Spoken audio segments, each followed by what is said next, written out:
You're listening to The Fix with Ryan Rothstein, live from the Prop Swap studios of AM 1490 Sports Betting Radio. Prop swap that ticket and cash in while the odds have improved. Once again, here's Ryan.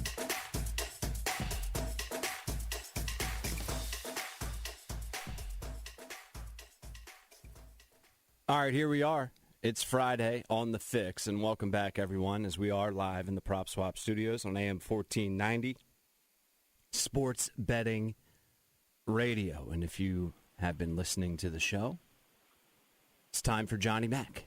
John McMullen, our NFL Eagles insider. Follow John on Twitter at JFMcMullen, PhillyVoice.com, SI.com for Sports Illustrated, and host of Extending the Play, which you can find tomorrow morning right here on AM 1490 Sports Betting Radio from 10 a.m.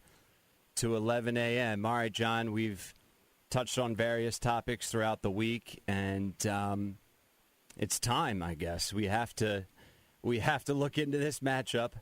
The Eagles going into Lambeau Field as 8.5-point underdogs. Yeah, it doesn't look good on paper. But, you know, it's the NFL. And we always say this isn't college. Any NFL team can jump up and beat you on any particular game day. And, you know, the Packers have lost 3 times. They're a really good team, but it's not like it's a super team. They have their own flaws. And one of them is stopping the run. And you know, maybe the Eagles can get something going in that way and try to protect Carson Wentz a little bit. But we'll see. I mean, Miles Sanders is a guy I always say is, you know, he's one of those players that the fan base kind of protects instead of turns on. Hasn't played that well this season. This is a game where he's got to step up because it's got to be a big Miles Sanders game.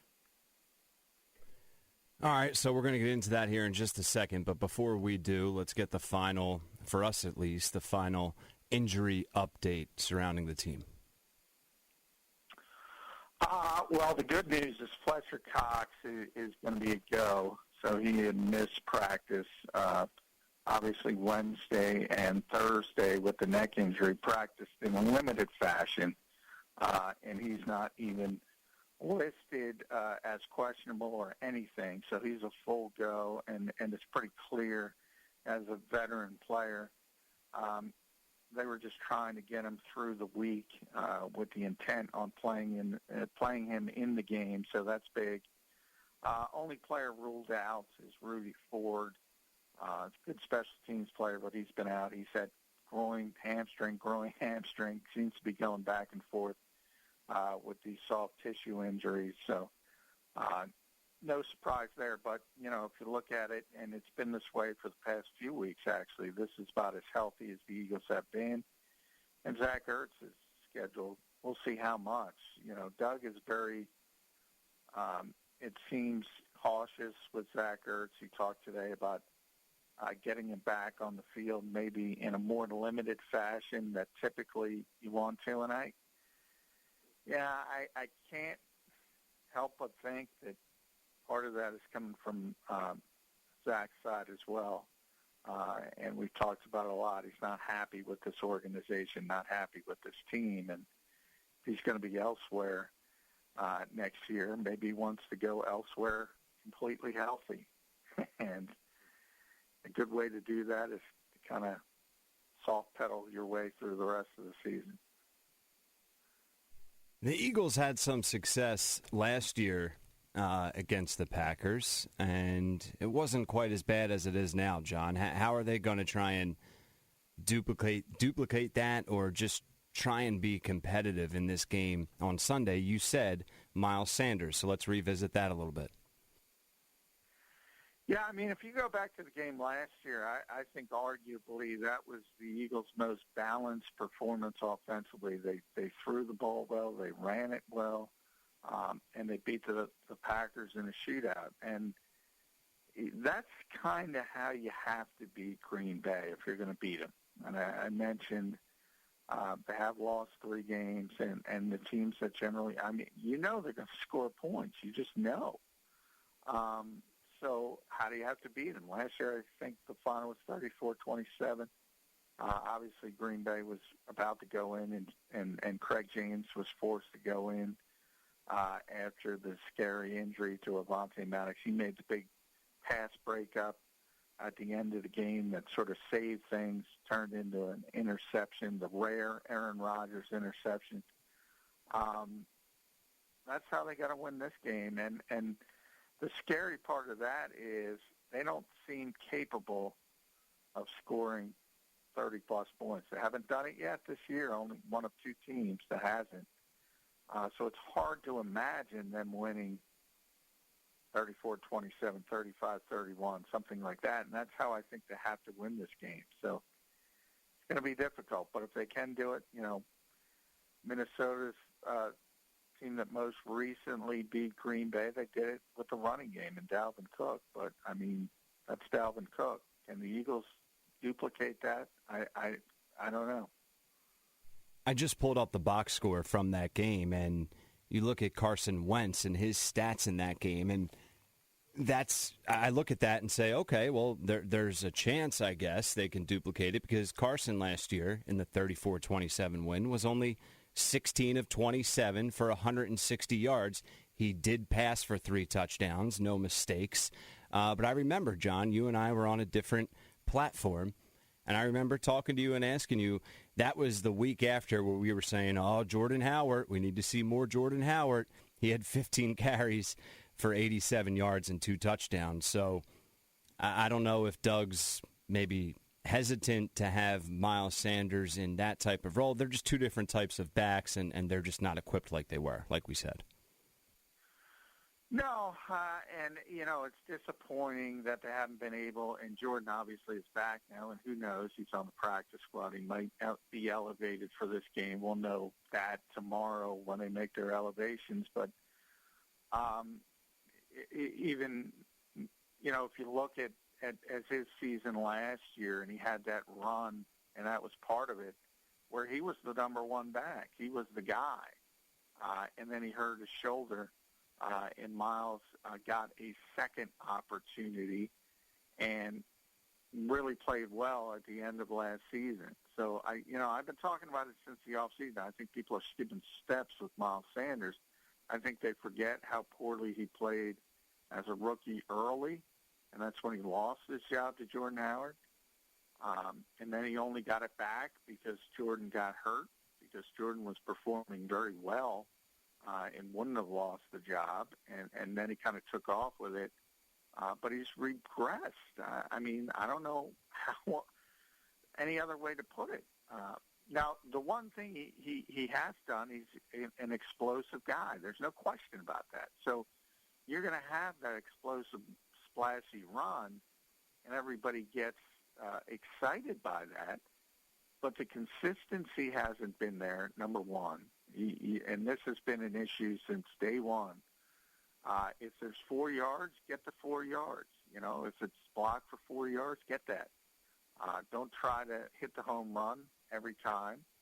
That's one aspect of it. And then the huge, really big aspect of it is ball security and also pass protection and receiving out of the backfield, where he just hasn't been good this year. So while people criticize Doug for not giving him the ball enough, it's tough to give him the ball 25 times if there's going to be a fumble in there. There's going to be missed blitz pickups. There's going to be bad outlet situations for the quarterback. That's just really difficult to do, to have somebody out there that much if they're not doing those other things. Even if one of those 15 touches goes for 50, 60 yards, it's still tough. There was a report yesterday, John, and we're going to bounce all over a little bit trying to cover the biggest items here on a Friday. Jeff McMullen reported that Doug has already given up some play-calling duties to Press Taylor. Now, is this going – well, just fill us in there. Just fill us in because I have so many questions. Yeah, he did. He did give up play calling for a short period to Press Taylor.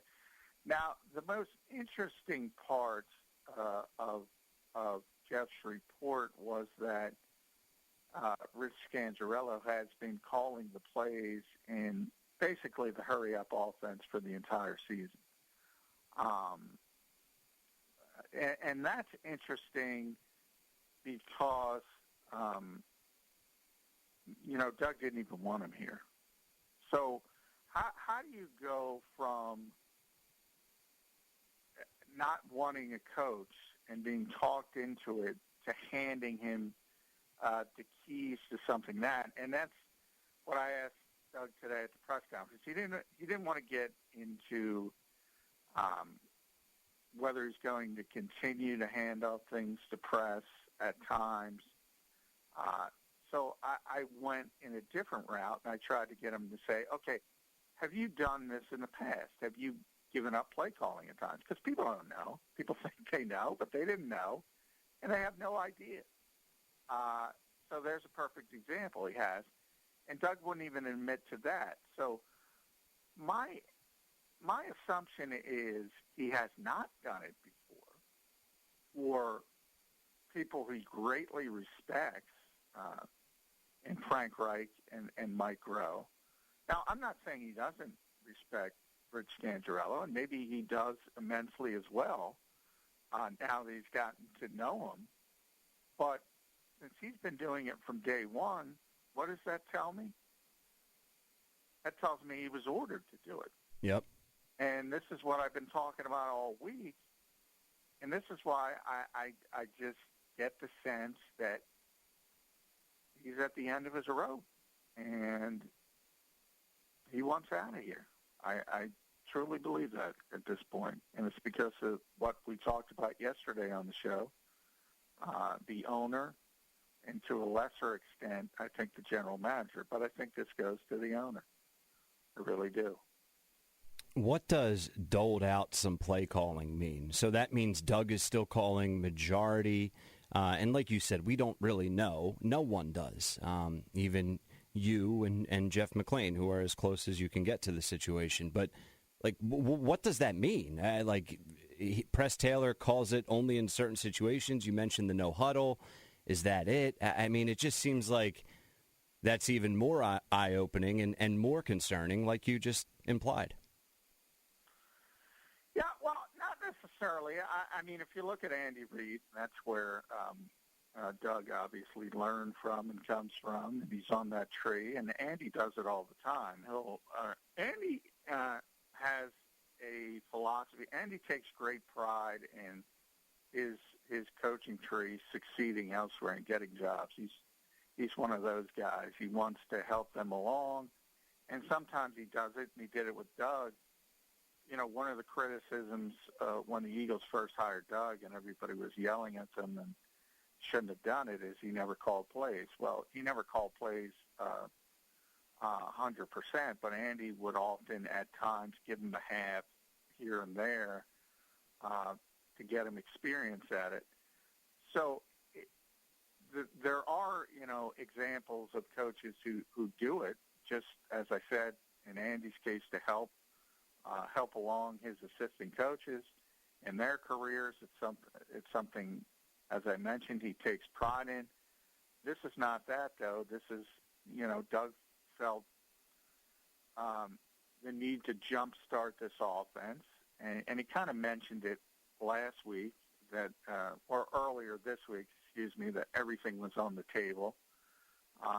And I guess he wanted to see if somebody else, if he was the problem. It's tough to look in the mirror and say, I think Doug is well aware that this offense stinks right now. So it's tough to say, is it me? And by giving it to Press Taylor for a little bit, you can see, maybe if there is a spark, maybe it is Doug Peterson. I think that's what he's trying to get at. I think he's trying to uncover every rock. But, it doesn't matter if it's Press Taylor, Rich Scangarello, Deuce Staley, Jeff Stoutland, you name it. I mean, this offense just isn't very good, and it's personnel oriented, so it's not going to change very much.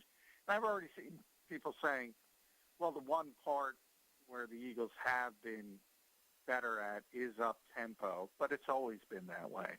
And by the way, it's that way all across the NFL. But you can't do that all the time. If you do that all the time, you become Chip Kelly.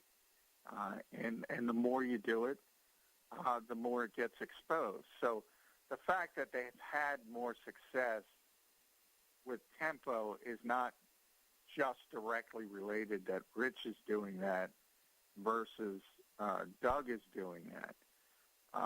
To me, the bigger issue is again, how did we come from, I don't necessarily want anyone other than Mike Rowe to hiring Rich Scangarello, and then he's got the keys to that aspect of the job from day one. Again, he could have come into the building. It's possible, and wowed Doug and said, "Well, this guy's really good at this. Let me delegate this to him." That's possible, but boy, I got to tell you, it's really, really unlikely, considering how much respect he had for Frank Reich and Mike Rowe, and they didn't get that. So I find that very hard to believe. I think he was ordered to do it, and if I was ordered to do it, I wouldn't be happy about it. No, and it just feels like he's being ordered to do things over the past couple years now. And you say, yeah, it makes sense. Could he have came in there and wowed him, and Doug decides, you know what, I have a lot on my plate? Like, that all is logic applied to it and checks out. But if you just look at the situation that we're discussing and previous scenarios, it makes no sense. Yeah, and that's kind of where I am with it. I mean, it would be nice, and that's why I thought he would answer that question, because it was pretty much an innocuous question. And it was, I asked him, is this the first time you've done it? It wasn't about game planning. Wasn't about, are you going to do it in Green Bay? It was simply, have you done it before? And he didn't want to answer that, and that tells me a lot. If it was run of the mill, Ryan, then you would just say, yeah, I do it. Occasionally I do it. But he didn't go that route. So that tells me more than anything else, and it's pretty evident. He hasn't done it before, and if he didn't have a problem with it, he wouldn't have a problem saying, yeah, it's no big deal. Right. The fact that he didn't implies, at least in my mind, that it's not his place to touch on it, meaning he was ordered to do it and it wasn't his decision. That's the only way I interpret it. Yeah, I don't see how you can look at it any other way other than, and people will say, well, sometimes Doug doesn't get across what he wants to get across in certain press conferences, and Rob has got to save him. Rob Ottey, that's his job. He's the Mariano Rivera of press conferences now. But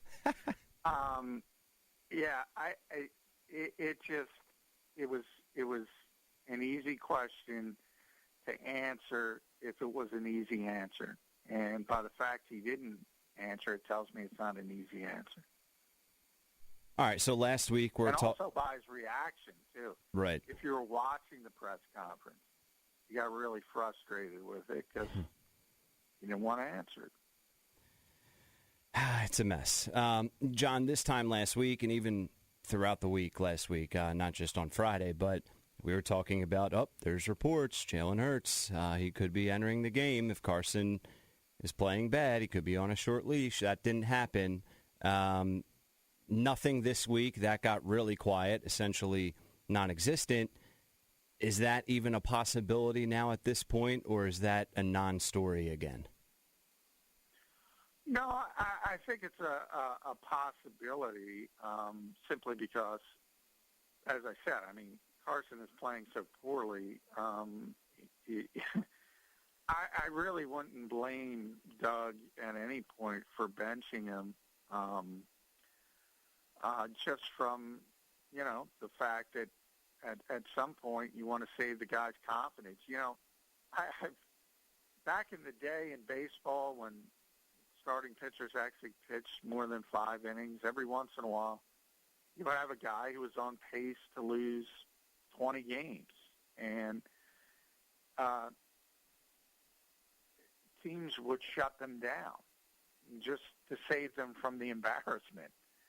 And they would do that pretty consistently. My comparison there is, Carson's playing so poorly. It's obviously affected his confidence to such a degree, and you are tied to him probably at least till 2022. You're going to have to go to him as the starter next year. At some point, you want to maybe just invent a tweaked ankle or something to sit him down. And it's not necessarily even about Jalen Hurts. It's about trying to save him and trying to save his confidence and trying not to lose him from that standpoint. I do think, Doug is trying everything. And, Press Taylor getting those play-calling duties because he's so close to Carson Wentz. That's another example of it. Okay, let's let his friend do it and see if that works. And nothing seems to be working because he's playing that poorly. And it's not about play calls. It's about the execution I always talk about. All right, so just about 7 minutes left here. Talking with John McMullen, our NFL Eagles insider. Follow him on Twitter at JF McMullen. Eagles 8.5-point underdogs. The total is set at 48.5, and that varies depending on where you look. John, I'm just going to tie this into one question. Your prediction and expectation for both the offensive side of the ball and the defensive side of the ball for the Eagles?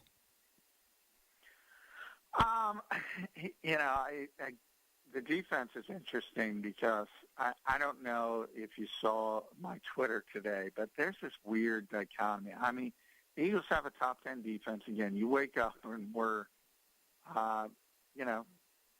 through 11 games, and they're 3-7-1, and they have the 9th ranked defense in the NFL. They're top 10 in pass defense. They're top 10 in third down defense.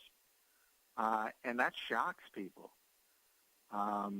because they don't look at the context of the other teams around the league. So this defense has been keeping them in games, which is pretty amazing when you consider the talent level in the back seven. And, people just don't like Jim Schwartz for whatever reason. But the sum is always greater than its parts. But then I look at Green Bay and Aaron Rodgers and what he does every week. And this is the MVP of the NFL. And I say that acknowledging Patrick Mahomes and how explosive Kansas City is. He's the best quarterback in football. And he's been the best quarterback. He continues to be the best quarterback. He has an amazing presence at the line of scrimmage. Where you see this tight end that no one's ever heard of, Robert Tonyan, who's got 7 touchdowns. A couple of years ago, he was undrafted free agent by Detroit out of Indiana State, I think. Every year the Packers have a player like that. Just comes out of nowhere. And it's because of the quarterback. And, you have Devontae Adams, and now you have Darius Slade dealing with a calf issue, and he's questionable. You have Aaron Jones, who's a great running back. You have David Bakhtiari, who might be the best left tackle in football. This team is going to score close to 30 points each and every week in the modern NFL. And as I said at the beginning here, if you want to beat them, you got to outscore them. And are the Eagles capable of outscoring this team? I don't see how. No, I don't see how. Yeah, I don't see how. It's going to have to be. It's going to have to be a miracle. John, we only have a couple of minutes left, unfortunately, here in the conversation. So, final words. Your final thought, and give me a score with the prediction. Well, my final thought is this receiving group, and we got to talk to Aaron Moorhead, as the receivers coach for the Eagles, and he said he thinks Jalen Reagor is due for a big game. They need a big game from Jalen Reagor. They need a big game from somebody, whether it's Travis Fulgham. I don't care if it's Alshon Jeffrey. But then you look at the other side and you see, okay, what does Green Bay do well defensively, which is not as good as their offense? Well, they have Darius Smith, who's a great edge rusher, but he's dealing with an ankle injury. And then they have great corners, Jair Alexander and King on the other side. And you say to yourself, how is Reagor or Fulgham or Ward or anybody, Jeffrey, how are they going to get open against Alexander and King? And the answer is, I have no flipping idea. So I think it's going to be, and I'm giving the Eagles probably more credit than they deserve here, but I got the Packers winning 31-20. 31-20 Packers, and that's a cover for Green Bay, and that's a slight over hit if you want to bet the total number there as well. All right, John, we have about a minute and a half. Let me just ask you one more. What's the lead story that you and I are talking about Monday night? Is it Carson Wentz struggling again, or insert any prediction? I think it's going to continue to be the play calling until we get a more clearly defined path. And you know, at this stage, Doug doesn't want to talk about it. And the more he doesn't want to talk about it, the more he's going to get pressed about it. And no pun intended with Press Taylor taking over part of the duties. And we'll see if he says after the game, if he calls the whole game. He did call himself the play caller still today. So until he stops the story, it's going to continue to be a story, and rightfully so. And I think, you know, somebody needs to get a hold of him and make him understand that. So there's a lot of ways you can shut it down, but ignoring it isn't one of them. In under a minute, John, tell us what you have going on extending the play tomorrow. Extending the play, my buddy, it's Martin Frank's turn to return to the program, Wilmington News-Journal. He's our beat writer for this week, and obviously we're going to break down this game even more in depth, and certainly we're going to be talking about the whole play calling conundrum. And I'm interested to get Martin's feel, because everybody's got kind of a different spin on this, and I'm always interested to see if people look at Doug's clandestine answers and comes away different, because it's always good to get another viewpoint and not try to get boxed in. But to me, it seems like he was ordered to do it, and I want to get other opinions from other beat writers, and we're going to get one tomorrow morning. Tune in. You're not going to want to miss it. Great stuff that John provides on extending the play every Saturday morning, 10 a.m. to 11 a.m., right here on AM 1490. All right, John, enjoy your Friday. Enjoy your weekend, and we'll be talking soon, my friend. All right, thanks, Ryan. Yep, thanks, Johnny. Follow him on Twitter at JF McMullen, and be sure to tune in tomorrow morning on Extending the Play.